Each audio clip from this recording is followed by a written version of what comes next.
Hello everyone, it's Friday, so I'm here again with the Friday reads, and last week I read a ton of books, so yeah, be aware of that.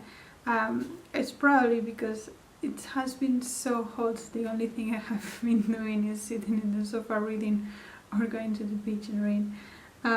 Also, I have read quite a few audiobooks this week. I had a lot of very mechanical work to do for my job, and yeah, that meant that I was able to listen to a lot of audiobooks.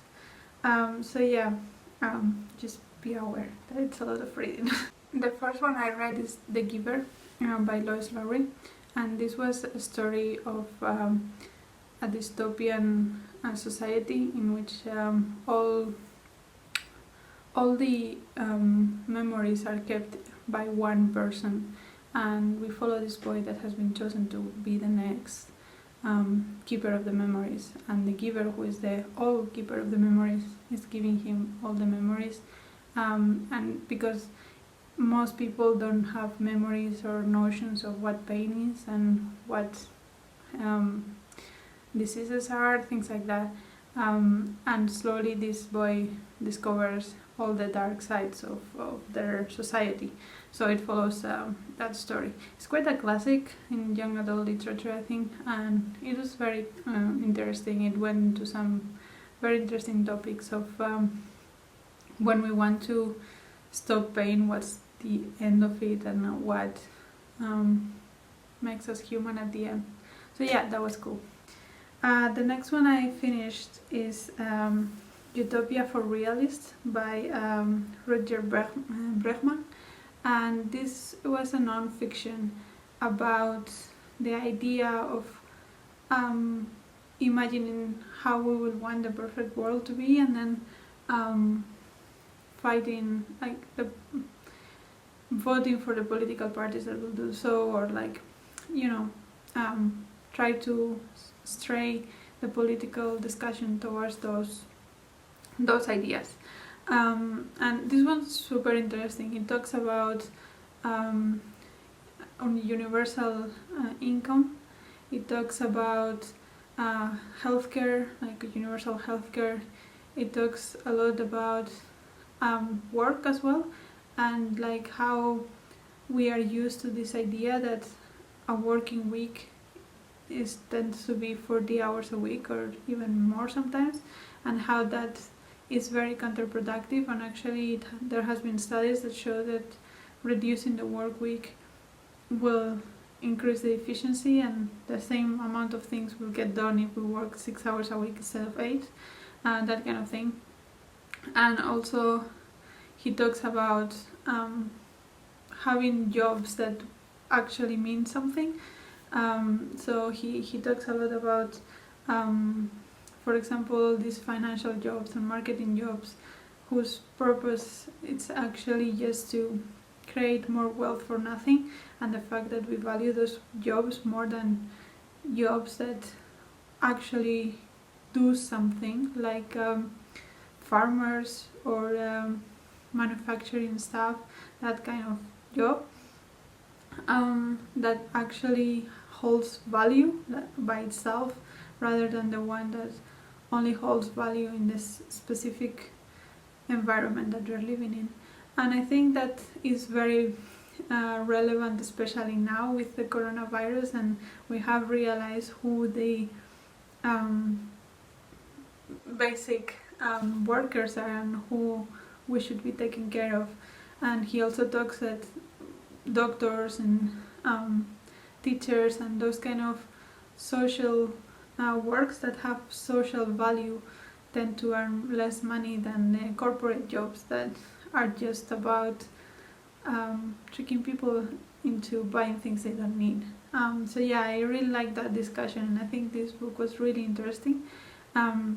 Maybe I would not agree with absolutely everything he said, but the general gist I really liked, and I think that more people should read it because it makes you rethink about your life, your choices, and also like the kind of society you want to live in.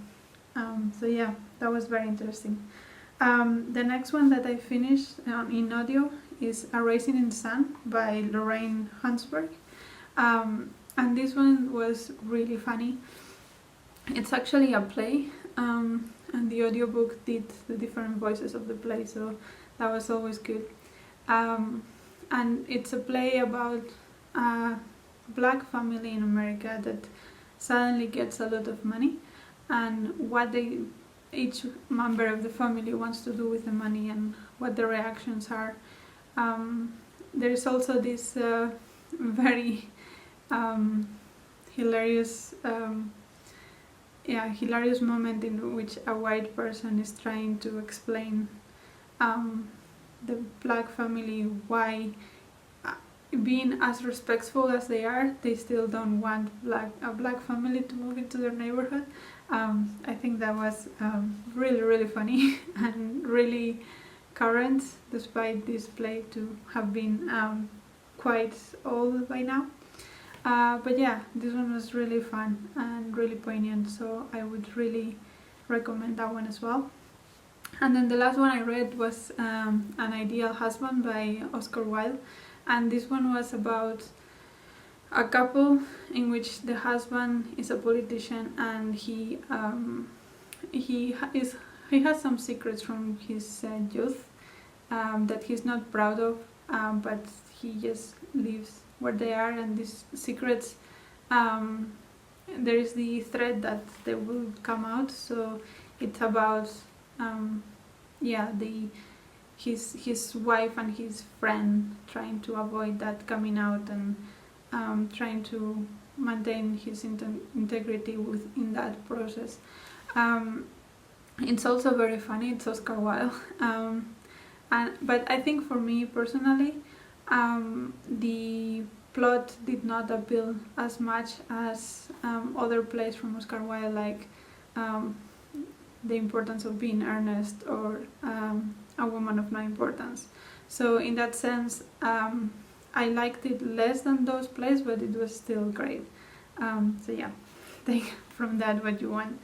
And then going to the physical books that ebooks or physical books that I read.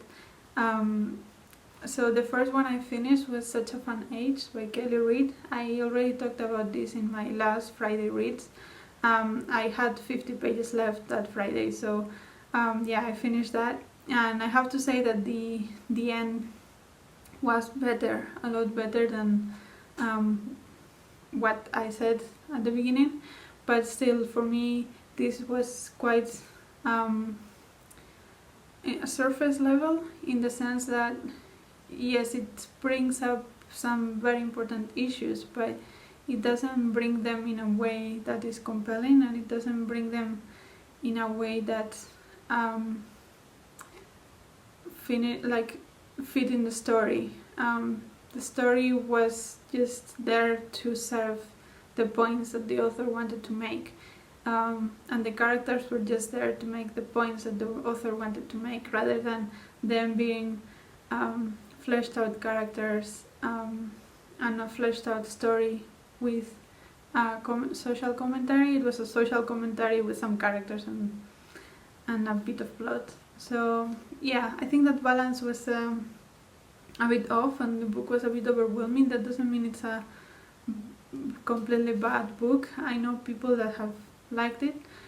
It was just very underwhelming for me. I don't think it's all that special, if that makes sense. And then after that I read How We Disappear by Jing-JIng Lee, and that was my last book for the hibernation that Simon from Savage Reads organized.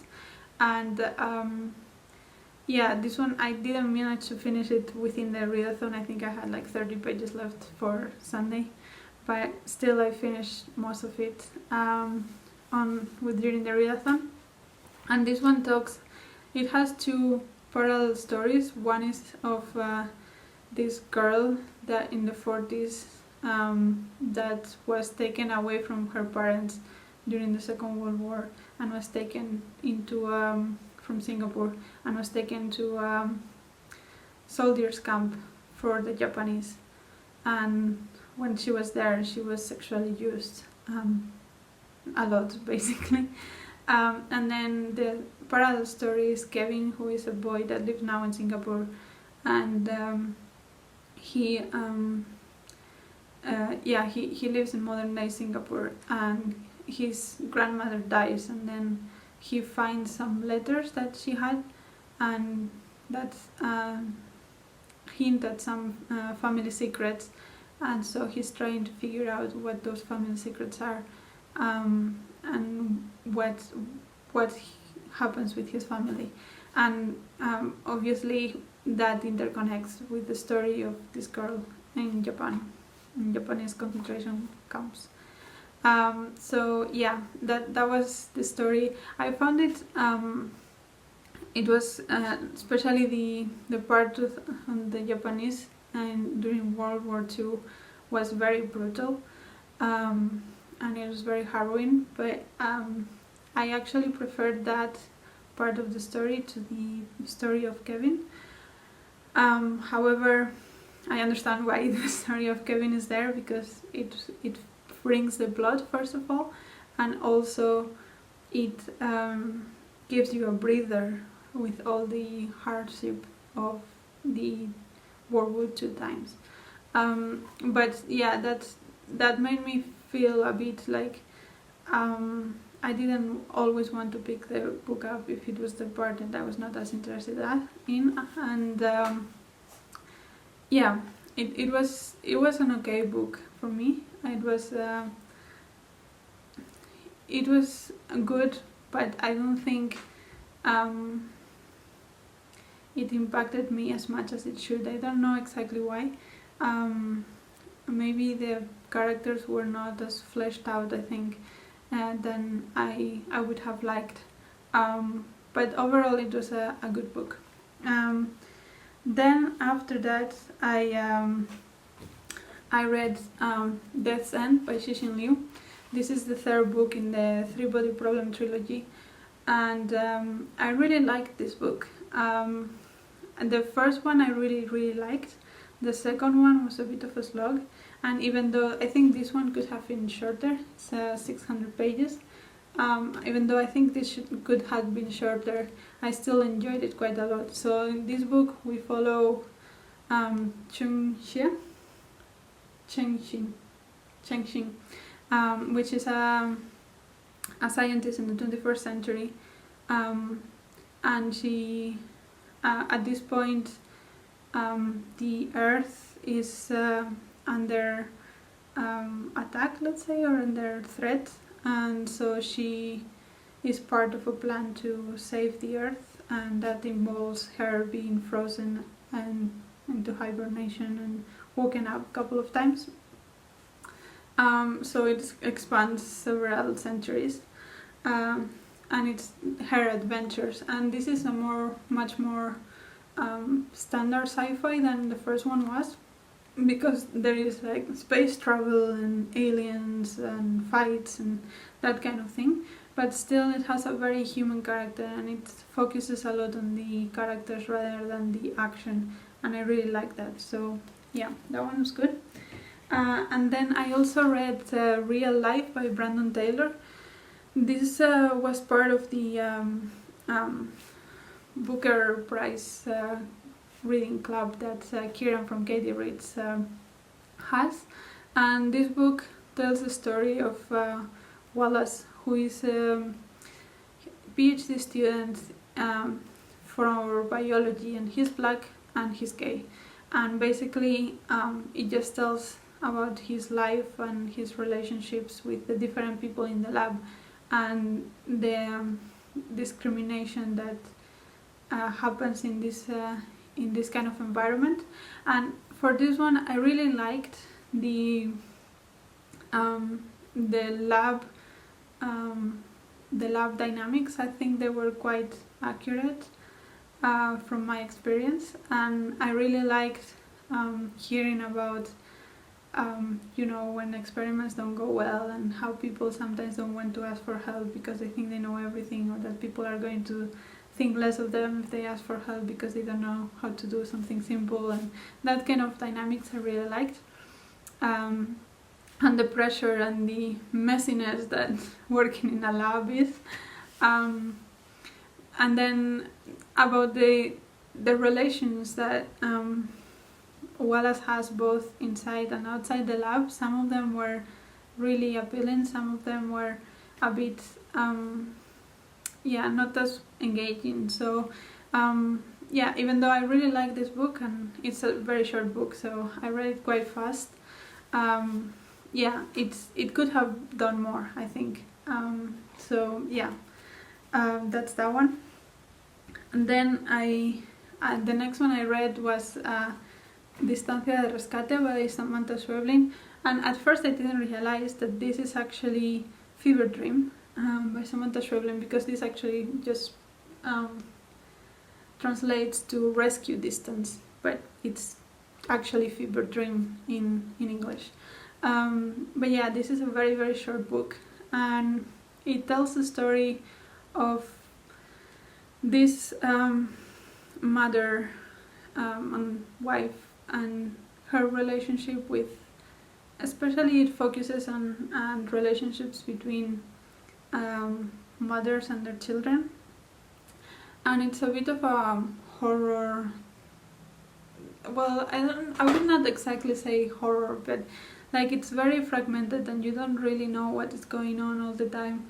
But basically it's set in a rural area in Argentina, and for those of you who don't know, in Argentina there has been in the later years quite a lot of GMO soya fields that have been encouraged by the government, and in those areas now Monsanto has a lot of power, and there has been a lot of cases of villages that are regularly sprayed with pesticides that also are toxic for humans. So there has been a lot of cases of children born with deformities and disabilities, and a lot of issues, health issues in those villages. So this book is set in a place like that, and it explores the relationship of mothers and their children when you know that disabilities is a very real possibility, and how do you react when you know that you're bringing someone to the world that might have a lot of health issues just because of the place you live, and how much tension that causes. So it has a lot of tension, and it's a very harrowing book just because of that. And it also talks about the fact that the mother wants her child to not be scared of the people with deformities, because it doesn't define their character and it's not their fault. It shows it in a positive way in that sense, but still, like, obviously nobody wants to have all these health issues, so there is always this tension of what's gonna happen, and then also your own health as a mother. It talks a lot about that kind of topic, and it plays with the fear of being unwell. That was quite harrowing. I would not recommend it for everybody, but it's definitely a very interesting book, and I also see why people were so disappointed with Little Eyes, because this is so much better than Little Eyes. Even if it's not for everybody, it's so much more innovative and so much more in general than Little Eyes was. And then the last one I finished is Tangerine by Christine Mangan, and this is the story of two American women. One of them, they were roommates in college, and then one of them marries and goes to live in Tangier in Morocco, and the other one stays in the US, but at some point she decides to visit in Tangier. And there is this very strange relationship between the two of them. And this is a crime book, so there is a crime that happens, and it's more about the how done it, what happens after kind of thing, than who done it, because you know who did it.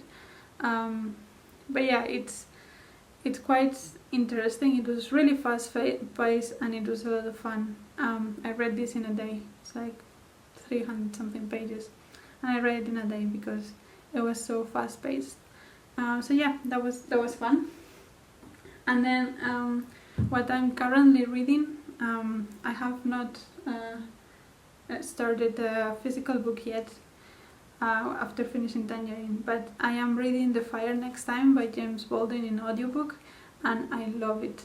I had read Giovanni's Room before and I thought it was okay, but love stories don't tend to be my thing, and ultimately Giovanni's Room is a love story, so that didn't appeal to me so much. But The Fire Next Time talks a lot about religion and the relations between religion and white supremacy, and also at the point I am at, it talks a lot about the Muslim movement that happened in the US, and with Malcolm X and I think the other guy is called Eddie something, and how that connects to the fact that Christianity tends to be quite a white-based religion that was used to oppress black people, and how to move out of that. And I'm really liking it. He also explains, because at the beginning James Baldwin did a study to be a priest, and he had a very deep connection with religion, and he explains why from his current position as, I'm not sure if he doesn't believe, but not part of the church. So I really like that, because as an atheist myself, I sometimes find difficulties understanding these very devout Christians that believe that everyone that is not Christian is gonna go to hell because they don't believe. And I find that idea difficult for me to understand. Like, if there's a good person, it's a good person, you should not hate them just because they are not part of your religion. And he kind of explains why he was so attracted to this religion and why he believed in these things at the beginning. So I found that really useful and helpful for me to understand that dynamics. And of course also he talks about how white people use religion to oppress, and that is also very interesting, and that explains a lot more for me why this Muslim movement started in the US for black rights. So yeah, I'm loving that. I will probably finish it today because I still have to do some cleaning and stuff in the house that will be very appropriate for an audiobook. So yeah. And then the other things that I'm planning on reading this week, it's the first one is A House for Mr Viswash by V.S. Naipaul, and this was part of my Caribathon read back in June, but I never got into it, and now it's due in the library, so I want to finish it before then. But it's almost 600 pages, so we'll see how I go with this. I hope it's not very dense. We'll see. I'm just very excited to read this. I have heard really good things about it, so yeah. And the other one that is due in the library that I need to read is Nightingale Point by Luan Goldie. This was part of the long list for the Women's Prize for Fiction, and as I heard, it's quite thrillery in a way. So yeah, I'm quite excited about this one as well. It's as I understand, it's set in one building, and it explores the different relationships between the people that live in that building, the apartment building. So yeah, I'm excited for that. And the last one I want to read this week is Miracle Creek by Angie Kim. And as far as I understand, this one is also quite a thriller one with a literary twist. And I know that it's about lawyers, but I don't know much more than that. But yeah, I think that one also sounds quite fun. And I guess I'm just in the mood for thrillers. It's too hot for my brain to read anything else. So yeah, those are the ones I'm planning to read next week. I don't know if I will read as much as this week, but it might be because I have kind of in the back of my mind that I want to do 30 books in 30 days this month, just because I'm reading so much and it's so hot I don't have anything else to do. So yeah, let me know if you have read any of these books, or if not, what you have read this week. I would love to know. And until next time, see you.